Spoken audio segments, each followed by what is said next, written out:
আমরা বড় হতে হতে এমন একটা জায়গায় এসে পৌঁছাই যেখানে মনে হয় সব চাইতে জরুরি ব্যাপার হলো পরিণত হয়ে ওঠা। দায়িত্বশীল, মার্জিত, পরিপক্ক, এই তকমাগুলোর পেছনে ছোট ছোট আনন্দগুলো কোথায় যেন হারিয়ে যায়। আমরা অনেক সময় তা খেয়ালই করি না। সমাজ শেখায় বয়স বাড়লে অনেক কিছুই আর মানায় না।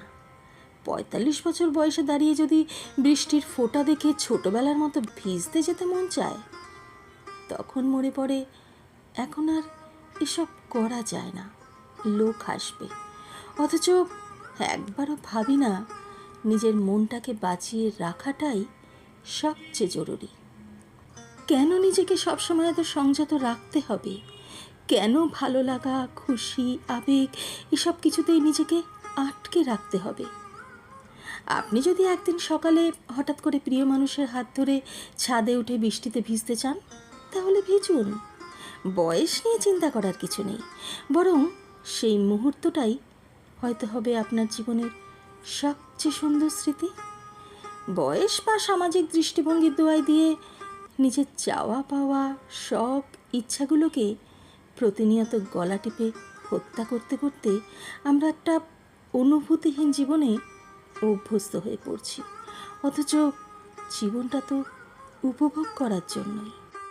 স্বামী স্ত্রী একসাথে কোথাও ঘুরতে যেতে চাইলে ভাববেন না বাচ্চারা বড় হয়ে গেছে, সমাজ কী ভাববে। বরং ভাবুন আপনাদের একান্ত সময় কাটানোই আপনাদের সম্পর্ককে আরও জীবন্ত করে রাখবে। একটা সময় আসবে যখন সময় থাকবে না, শক্তি থাকবে না, শুধু থাকবে এক গ্রাস আফসোস। ইচ্ছা ছিল কিন্তু করিনি। বন্ধুর সাথে চায়ের দোকানে বসে খোলামেলা গল্প করতে ইচ্ছা করছে, ফর্মালিটি না মেনে জমিয়ে আড্ডা দিন। আপনার সময়টা আপনি যেভাবে চাইবেন সেভাবেই কাটানো উচিত।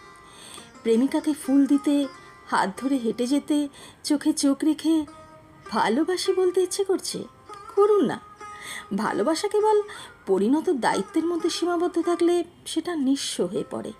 একটু পাগলামি, একটু ছেলেমানুষি থাকলেই তো ভালোবাসা পূর্ণতা পায়।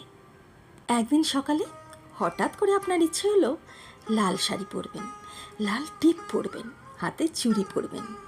পরুন, কে কি বলল সেটা ভাববেন না, কারণ আপনার ভালো লাগাটাই বেশি গুরুত্বপূর্ণ। জীবনটা সংযমের নাম নয়, জীবনটা উপভোগেরও নাম।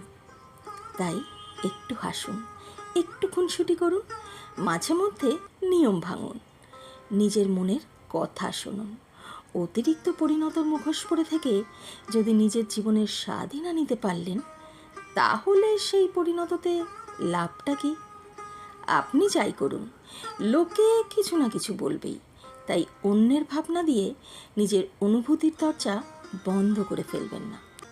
আপনার জীবনের পরিচালক আপনি নিজেই। একটু পাগলামি থাকলেই তো গল্পটা জমে ওঠে, তাই না? তাই জীবনটাকে উপভোগ করুন। লোকে কি ভাবলো সেটা না ভেবে আপনার মন কি চায় সেটা ভাবুন, আর জীবন উপভোগ করুন।